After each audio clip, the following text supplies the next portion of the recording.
Hello and welcome to the Risky Business Podcast. I'm Sam Stone. I'm sitting down with people who I have seen take big risks in their life. My goal is to encourage you, challenge you, and push you to take a risk, whatever that may be in your life. Risky business. Let's get risky. Here we go. Put in work, got so much potential, it hurts. If y'all do not wake up, then y'all gon' get hurt. All right, welcome to the Risky Business Podcast. I am here with a very longtime friend and a Louisville legend, probably one of the most recognizable faces in the city of Louisville. And you can laugh at that, but you know it's true. Peyton Siva, Peyton Siva 3. I don't know all the nicknames you go by now, but you have a lot of them. So thank you for sitting down, and I am very excited about this. No, Thank it's you, dude. I'm happy to be on with you, man. It's we've known each other for a long time, so happy to support. Dude, I was thinking last night, my father-in-law was in town, and we were talking about, he was asking who was on the podcast today, and as a guy from Georgia, he doesn't know Louisville basketball as well, so I went back through and showed him the highlights of the 2013 national championship, and we watched through the whole entire thing, and it was electric. 2013, Peyton led the Cardinals to a national championship that was incredible. So it was. I'm glad you guys made it through. I try to have my daughters watch it. And we got through like the first 10 minutes, and then they lost interest. So it's the most electric point, obviously, when Luke Hancock hits the 4 threes before halftime, Yeah. and then you throw that alley-oop to, I think it was Gorgie, right? Trez. Oh, Yeah. my gosh. Electric. Just, I got goosebumps last night rewatching it. It was so fun. But I'm thankful for you sitting down. I know, obviously, I was watching a video last night. You were kind enough when you were in playing college basketball. This was like when Instagram was first blowing up, and you were every single person in Louisville followed you on Instagram, and you put up a video of me and you dunking. I showed it to my father-in-law last night. You put up a dumb post on Instagram and said having a dunk off with this kid. I could barely graze the rim at the southeast rim that is not even 10 foot. Yeah. And I could barely hit the rim and dunk it a little bit. And then you just absolutely threw it down. And the whole Instagram comments is just people roasting me and just talking about how great of a dunker you were. I remember the video we did of when we showed your dad that you got your first tattoo. We had too much fun. Yeah, I had a shirt on. I was like, Dad, I came back from college and got a tattoo. And then I take my shirt off and it was you. Yeah. It was you with your Wild times. tatted up. You were a little bit more tan than me. So I think you knew what was going on. But some good memories. I think back to the cornhole games of you being the first person I ever saw to hit a four-bagger with Shugs on your team in cornhole. Automatic Sign the wins. board. That's on the board, yeah. Good times. That's when I We was made up a lot of rules. first introduced to cornhole. No, I love it.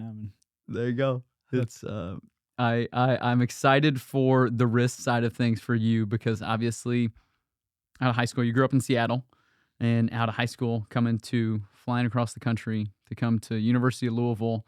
And what was that like? It was pretty tough decision at the time.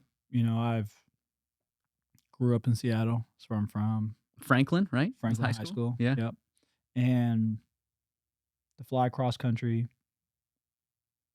to go to a place that I really never been to before, visited a couple times, but still so far away from family and friends.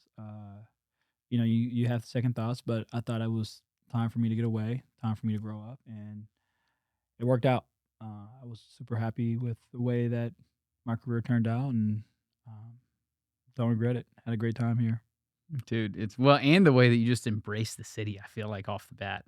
It never felt like, as a fan, you were, I think, 4 years older than me, but as a fan watching, and that was high school, I'm watching every single game. It was the way that you embraced the city, and you kind of took it on as the city being your, obviously your hometown, Seattle, but you took it on as obviously you moved back here after you finished your overseas playing career, and kind of embraced it as your city was pretty cool. Yeah, I would say, the big thing about my visits when I did come down here was just the love the city showed to their athletes, the players, to the people, and I really fell in love with it from the day one. Going to the football games, fans really recognizing all the basketball players, saying hello to them, taking pictures with them. You're pretty much a rock star, and they treat you as such. And it was such a welcoming, warming feeling that I wanted to be a part of that. And then when I got a chance to play in front of that crowd, be a part of the community for 4 years, it became home. I met my wife here at the University of Louisville. She's from Louisville, and you know, I couldn't imagine being anywhere else. And I lived around the world, a bunch of different countries, a bunch of different cities, states, and always found myself wanting to come back. And Seattle's always going to be home, but this place really embraced my Mhm. family, and we love it here. Yeah. It's fun seeing you because obviously you finished in 2013 was your senior year.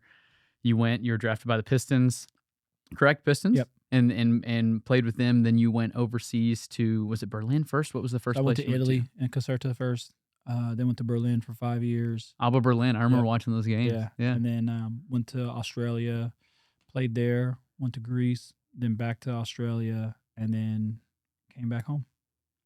It's so fun. And then, so once you got home, you started, tell us about, is it Shoot 360? Yeah. Correct? Tell us about that. Yeah, so it was actually a interesting premise. When we came back to Louisville, we wanted to move up to Louisville, and we didn't really know what we wanted to do. I didn't really know if I wanted to continue to play, just because it was wearing on my family a Mhm. lot. And we thought about going into coaching. Opportunity wasn't there yet, so we had to pivot. And my wife just brought up, we visited this gym in Seattle. It was about five at the time. It was 5 years ago, so a little longer now. But she really loved the concept of it. I really loved the concept of it, and I wanted to bring it to Louisville. And she was all in. We sold our place back in Florida, moved up here to Louisville, and we tried to look for a place. Luckily, we found one. Met some great people, Ann and Eddie, and asked them to lease out their place to us, and started the business. We started the franchises. We didn't know what we were doing. It was our first time, so a lot of mishaps that went with it, but it was truly a blessing to go through that, to learn that side of the business, learn about business first of Mhm. all, and really just learn about life after basketball. So it was great. And tell us, and what exactly, for somebody that doesn't know what Shoot 360 is, what Yeah, is it? so Shoot 360 is it's a basketball franchise. It's a basketball gym, training facility. It's the world's most advanced technology basketball training facility. And so at our facility, we have 5 courts and 5 skill stations. And the unique thing is technology based. So on our shooting stations, we have a partnership with NOAA, um, and it tracks all your shots. And NOAA's in about, I want to say, 28 different NBA Oh, cool. practice facilities. And so what it does is it tracks all your shots, and it helps you, gives you objective feedback on your arc, your depth, and your left to right. Tells you where you need to shoot it at to make 100% of your shots.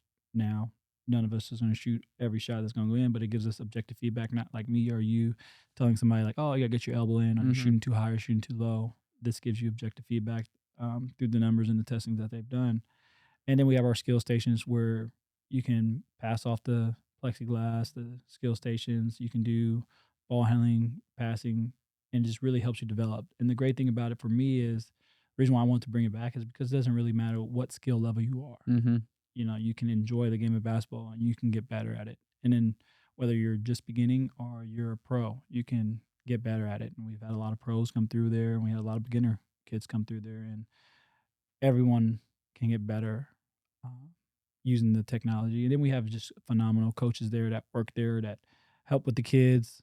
Uh, we offer personal training there to work with the kids one on one. We do team clinics, we do camps, and we just offer a bunch of different services there that involve basketball. And the big thing is just to come in there and have a great time. Our motto is, to try to have them leaving out feeling, 6 inches taller, Nice. walking out with their chest out, and, just having a great time, not feeling that they're being judged or anything. Mhm. So this is a great, premise and concept for my wife and I to bring to the city of Louisville, and to be our first step in to owning a business. And it's been very successful so far. And thank you to the city of Louisville for just trusting us and trusting the coaching staff with their kids to help them get better.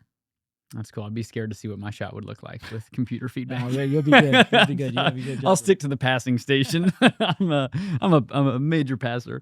That's so fun. And then I think back. I mean, obviously 2 years ago, that was your main gig and what you're doing. And then Pat Kelsey gets hired in at U of L. You obviously transition into a role there on the coaching staff. Tell us about that. Yeah, it's been amazing. Once Coach Kelsey got hired, we had been open for about a year at the time for the business.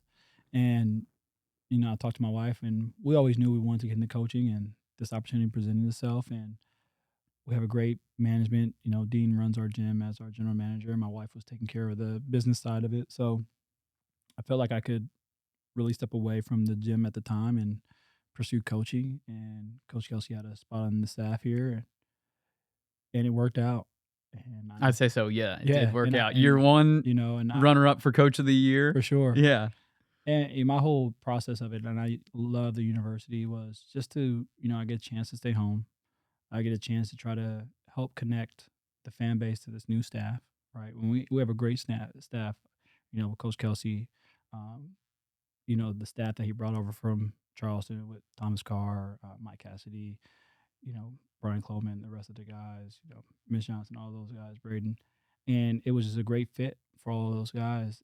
And it was a great fit for me because those guys were so well connected, and we got the bond right away, with the strength coach, Eli Foy.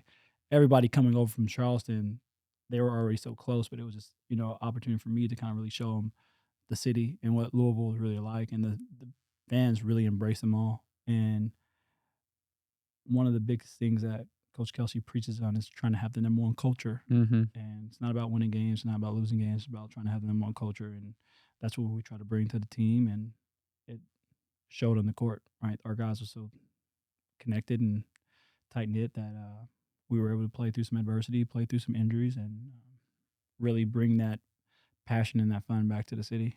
I remember when you first got hired on the staff, you said the word earlier on connector. I felt like it was like the perfect bridge. It was the smartest hire Pat Kelsey could make, because it's like, okay, he has an extremely successful staff, did incredible things at Charleston, but comes to a brand new city of Louisville with all new people, and you were the perfect hire of a bridge person that everybody who loves Louisville basketball, there's not one person that has anything negative to say about Peyton Siva. Maybe you've heard a couple negative things. Yeah. But I've heard. I don't hear them. No. But you're the perfect bridge of connecting. Of, okay, we might not know every person on Pat Kelsey's staff, and yeah, he might be newer to the, I guess it's Power 4 now, but Power 5 before. But you were the perfect bridge of like, yeah, but we know Peyton Siva, and he's on the sideline down there, and like that's cool as a Louisville fan to sit down. And it's almost like baked in trust in a place. So It's been cool to watch. And I think it was super cool, for Coach Kelsey to even trust me. He didn't know who I was. He knew who I was. Probably knew who I was from a basketball standpoint, but he didn't really know who I was from a off the court. Yeah. And for him, like I said, he's big on loyalty. So the guys he has are loyal to him, and he's loyal to those guys. So for him to trust an outsider to come in, and just integrate us was I'm very thankful for that. And for him to give me that opportunity, I'm, very grateful that he even just opened up to allow me to be on his staff, right? He didn't have to, and he already had his people. He's already been successful. So for him to do that was awesome for me. I've heard about the practices. I've heard the practices are wild. That's what somebody's telling me. They got to watch practice, and it was like, just the off-ball screen coaching is just nuts. He'll blow a practice dead with a whistle for an off-ball screen that slowed somebody up on the wrong side.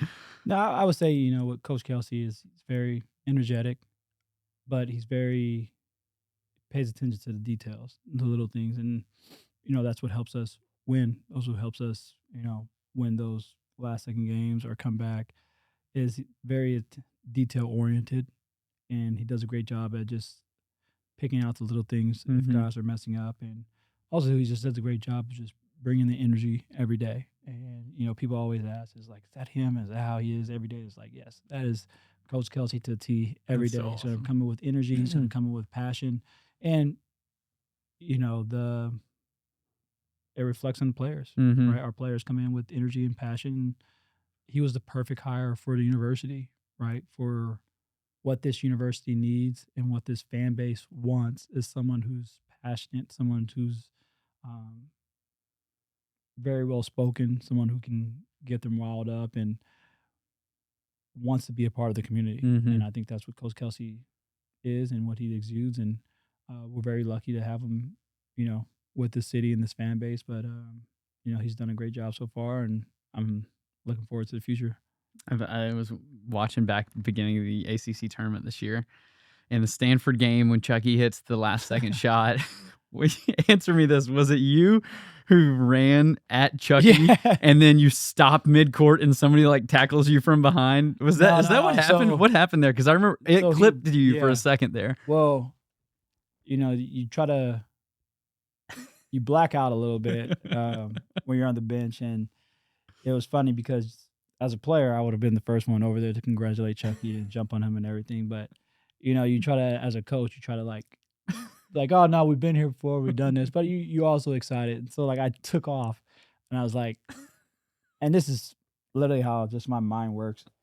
Took off and ran after him, and then I stopped because one, I was probably gonna beat everybody.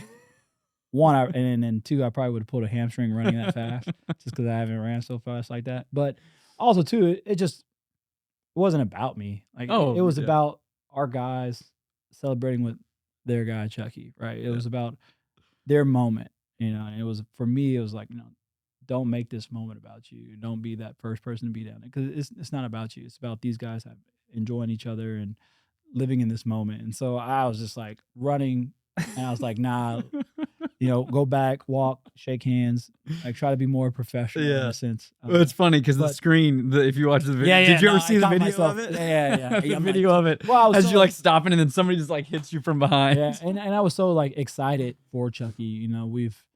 Everybody's been, together for a whole year, and to see that happen in the ACC game, right? It's win or go home, and for him to knock down a shot, it was super special just to watch, and the excitement just kind of takes you over. But I was so happy for those guys and happy for Chucky and everything that he's worked for and played through, and he just really deserved that moment.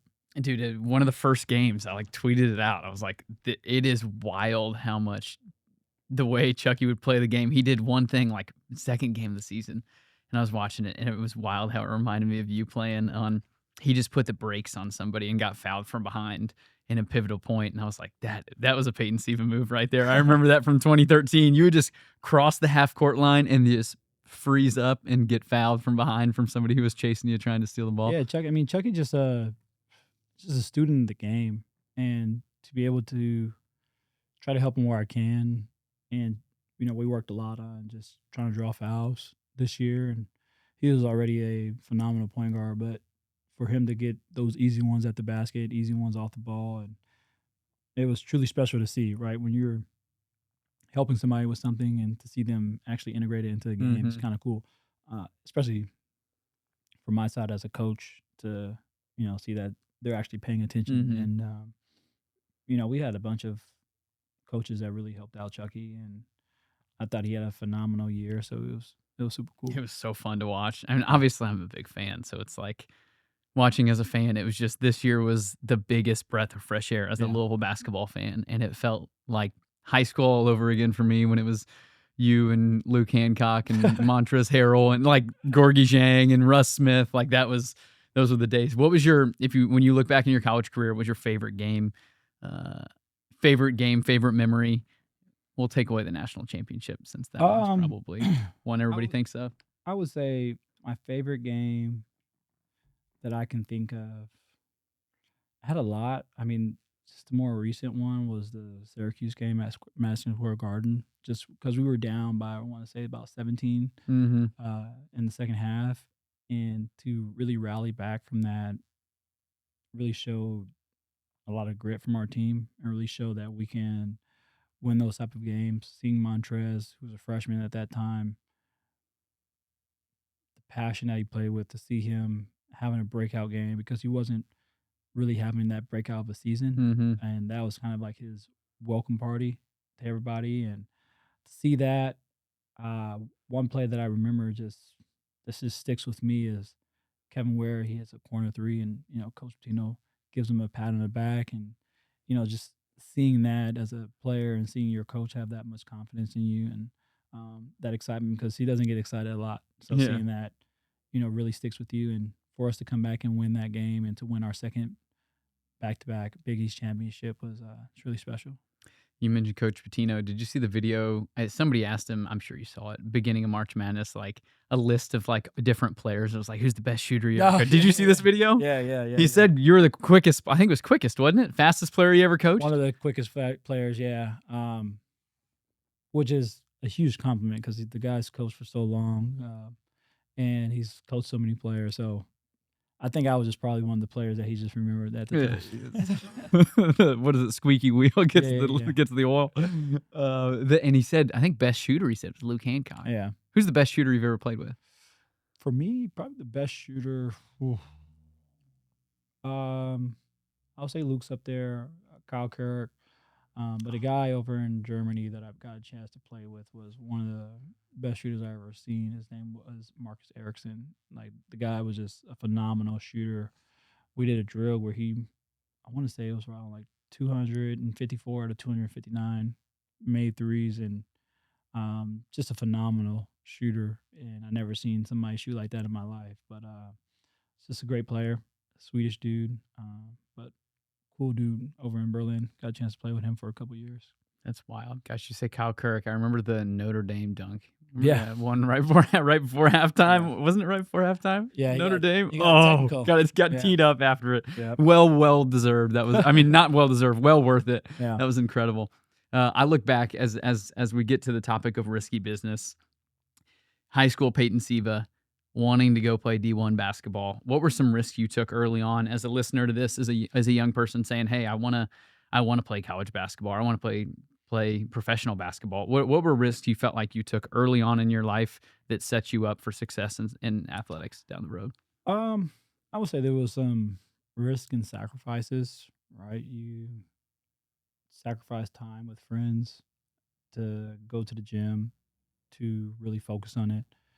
And honestly, I didn't really know I was going to college, play college basketball. A lot of times, when I was growing up in Seattle, just because we had good players, but not a lot of guys went off to play. And I remember when I first got my first letter in the mail, I was super excited. Right? Who was it from? I want to say it was probably from Washington. Washington was a big school that was on me earlier, and I loved UW. I would go up to UW all the time, play open gym with them, and some of their guys. And I watched Nate Robinson and Brandon Roy. Oh, yeah. Those guys grow up when I was little, but I would say, man, just the risk that I took when I was younger was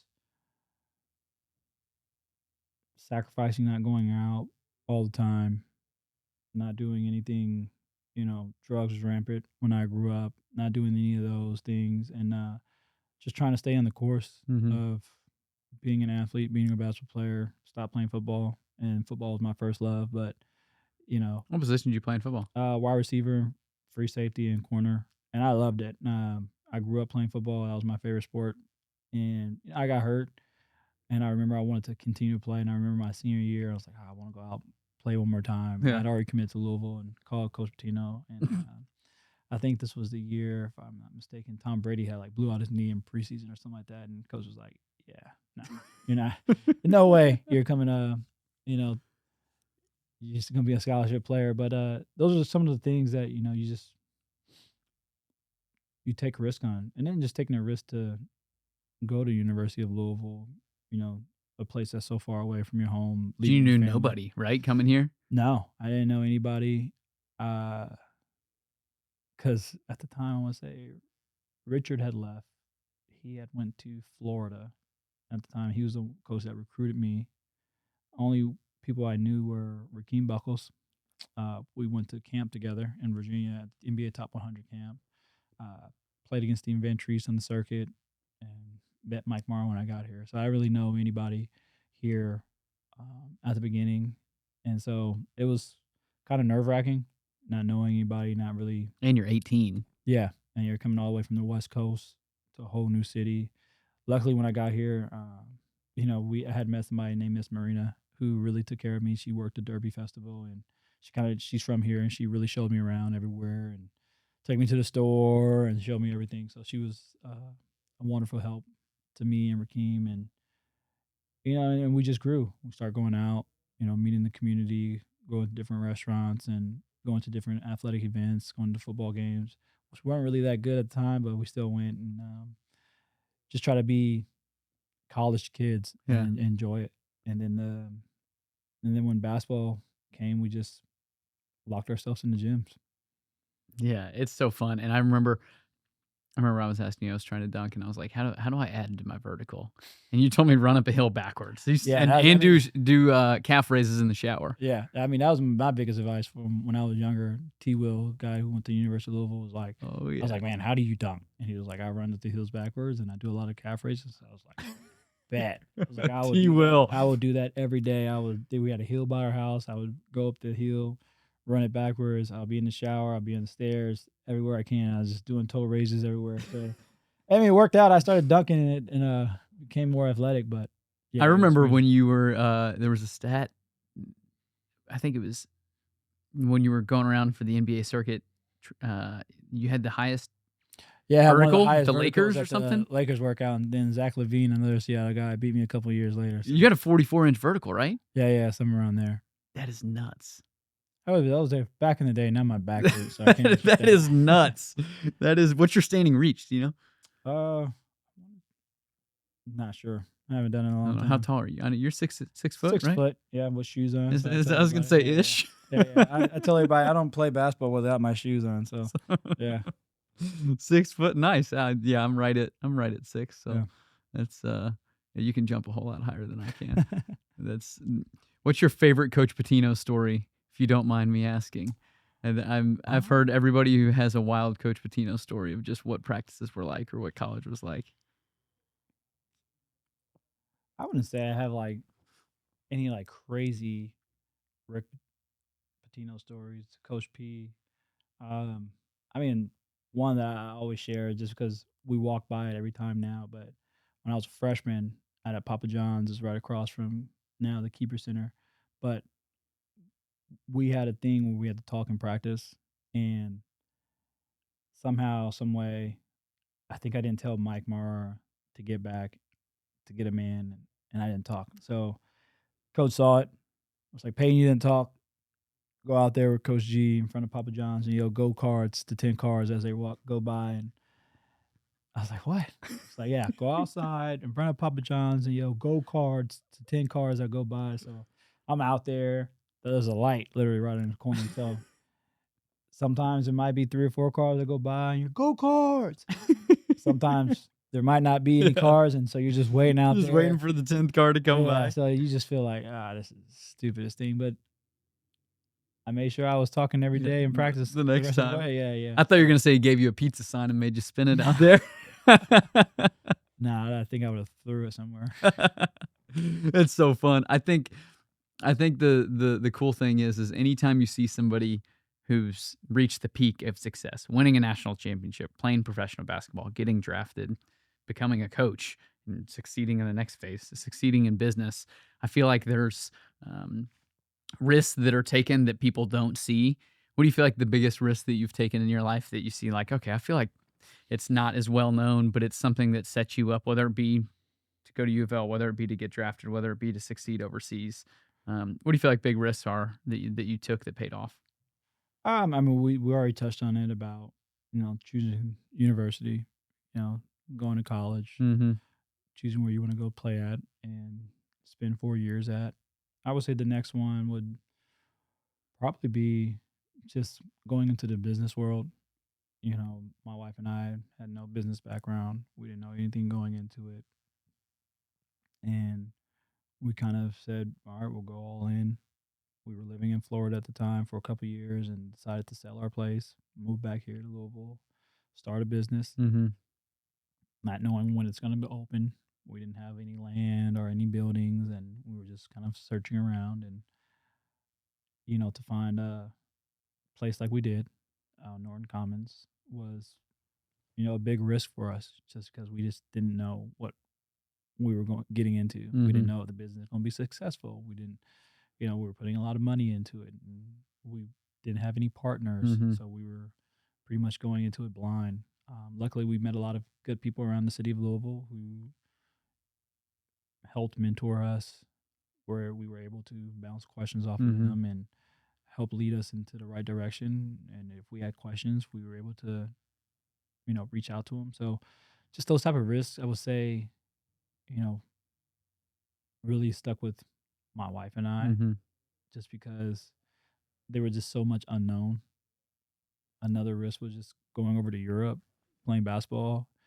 I didn't know much about it and could have easily just tried to stay in the G League and Mhm. try to make my way back up to the NBA. But we took a risk to try to go out to Europe and continue my basketball career, not knowing what was going on, especially our first year going to Italy. Not a lot of people spoke English at that in our first city, and we didn't know anybody literally out there. So definitely some risks involved, but I just try to with anything, man. I just was thankful and we prayed on it, leaned on God a lot, and just went with the flow. Mm. uh, Yeah. just trusting God's timing and the process of it all, and it's worked out. We've been faced with a lot of adversity throughout our marriage and my career, and with my wife and I, and things just seem to work out. Mhm. All right. We stress a lot, we overanalyze a lot of different things, but especially when it came to the business, it's just like you had buyer's remorse, you just had Mhm. fear or FOMO. It was like, we got to get this done, we got to find a play, we got to, and everything just seemed to work out for us. Mm. And God's timing, like we're getting ready to expand, right? Oh, And no way. and and I'm not in the facility, but my wife, is in there. Dean's in there, Mhm. and a bunch of other coaches. But just the unknown of me not being there anymore, and still taking on business and seeing my wife work the business while I'm coaching. Mhm. Um, that was a big risk to go into coaching and to leave the business behind and to focus on the coaching side and to leave that to them. It was a big risk because we didn't know if the gym was going to be continue to be Yeah. successful without me being there all the time. And um, but yeah, that was a big thing for us. I think and you say it, like, in passing. I'm like, "Yeah, like, people have really rallied behind us, and it's been great."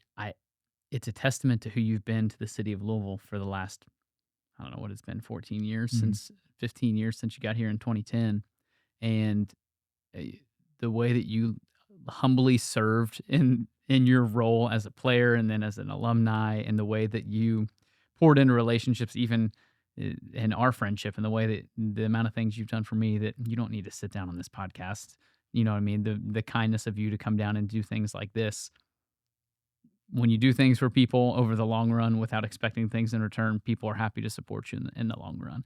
And I think for young people listening to the podcast saying, how do I get in a spot to where obviously maybe I don't have the following or the skills Peyton Siva has, but when I go to open up a business or just start whatever I'm going to start, how do I have people behind me who are going, okay, yeah, I want to support that. And I think it's too much is given, much is required is a biblical proverb, but also you reap what you sow. And I think that you have sowed so many seeds of being generous to people and helping people with things and giving of your time when you were leading the Louisville basketball team in 2013 and coming to things and going to fundraisers and that people were happy to support. Yeah, no, and I think for anybody who's trying to get into business or trying to get into whatever, it's about treating people with respect and kindness. And I'm a firm believer in that.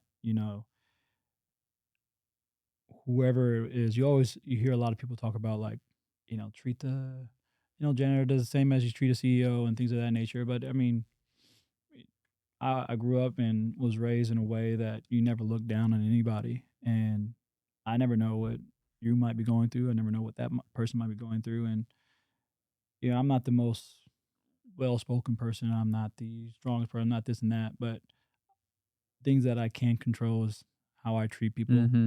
how I try to communicate with people, and just try to be somebody there, a positive impact on their lives, right? Mm-hmm. And I think that's a huge focus for a lot of people. You do things without expecting things in return, um, because for me, it's always just been about like just trying to be genuine. Trying to be genuine with people the best way I can. It's all about building relationships. About like I said, my wife and I, we didn't know anything about business and going into it, but we had a lot of people who are very successful in the business world. We didn't ask them for any money, anything like that nature. We just asked them for advice, and they were more than happy to give it. And I feel like those are just genuine Mhm. relationships that you build over time with people that they want to help you. And it's been a blessing for us. And I enjoy it, man. If I can go out and give us spare moment of my time to make somebody else day better, then so be it. And I've been fortunate enough to have people in my corner to help me out. So why Mm. can I give back? And that's just been a way for me. I might be the richest person, might not be the wealthiest person in this nature, but if you can just give your time and your energy to people, I feel like it will come back tenfold. Yeah, oh, for sure. And man, it's fun seeing the way that having you back in Louisville selfishly, man, it's like it's just fun seeing the way the city just embrace you Yeah. back. And it's when you go out to restaurants, you still taking pictures with people like always? Yeah, yeah, yeah, and I enjoy it, man, just because, I mean, I was a kid and I was a fan of, basketball players growing up, and to be accessible is awesome to, meet somebody that you've watched and that Oh, yeah. you enjoy, that somebody that entertains you, to see them out in public, and that's what I tell our guys now, especially the players, like, be accessible. These fans do a lot for us. They give a lot of their time, energy, and they're out there supporting us. And especially at the Yum Center this year, we're getting like Yeah. 18, 19, 20,000 people there. And so if we can just take some time out of our day to sign an autograph, take a Mhm. picture, like it's the least we can do for these guys, these fans, and they'll, bend over backwards for us, Yeah. and so like my wife, she's used to it now, and my kids are actually seeing it more and knowing what's going on. But I try to take a picture and sign as many autographs as I can because I'm thankful for the people because I wouldn't be in this position without them. So I'm very grateful. It's funny, I work in real estate, so I show a lot of houses, and I feel like every man cave I show, if it's a Louisville fan, has an autograph of Peyton Siva up in the man cave. If I had $1 for everyone I see, I'm like, gosh, Peyton's been Um, signing a lot of yeah, for sure, autographs. for sure. It's actually funny. You can actually see probably the time period of each autograph. Yeah. From my freshman year, I wrote up my whole name to like part of At my the end, sophomore it's like year. just a It's just big like P and a big S. PS. So you you'll see a lot of different Yeah. signatures, and then now it's just my name with IAJ on it. So Nice. Well, that's cool. Well, thanks for sitting down. I know people who listen to this, it's not the typical, you know, entrepreneurial style of, okay, let me start a business really early, but I think it's cool on the way that you're all in on whatever you're doing. And Yeah. I think you were all in when you were in high school, saying, I'm going to give up on things to want to pursue this dream. You were For all sure. in college. You were all in when you were in the pros. You were all in when you jumped into the shoot 360, and then you go, I'm all in on Louisville basketball. Yeah. And we're setting up this, and you're sitting there going, man, we might have a recruit in, and I don't know if I can do it at that time. Yeah. And it's cool to see how you're all in, and I'm excited about these 3 recruits coming in. No, I You appreciate got it. Yeah. three transfers that just came in this week, and hopefully we'll get this episode launched immediately. But anything you want to say about those guys? I mean, we're just excited about the guys who we're going after, and just can't wait for this team to be set and to get guys on campus to start working with them. It's gonna be so fun. Yeah. Louisville basketball's back. Peyton Siva's blessed us with being able to coach and staff and getting back to getting Louisville fans excited again, which is fun. And we're, I mean, anecdotally, I'm so behind Pat Kelsey. Everybody I talk to, everybody's just loves it. So Yeah. this year was so fun. So thanks for all the time you invested and all the time patience let you step Yeah. aside to lean in on basketball this year. For 'Cause, sure. dude, it was so much fun. Saw her. It's all Jesus and it's Yeah. all patience. Thanks, dude. No problem.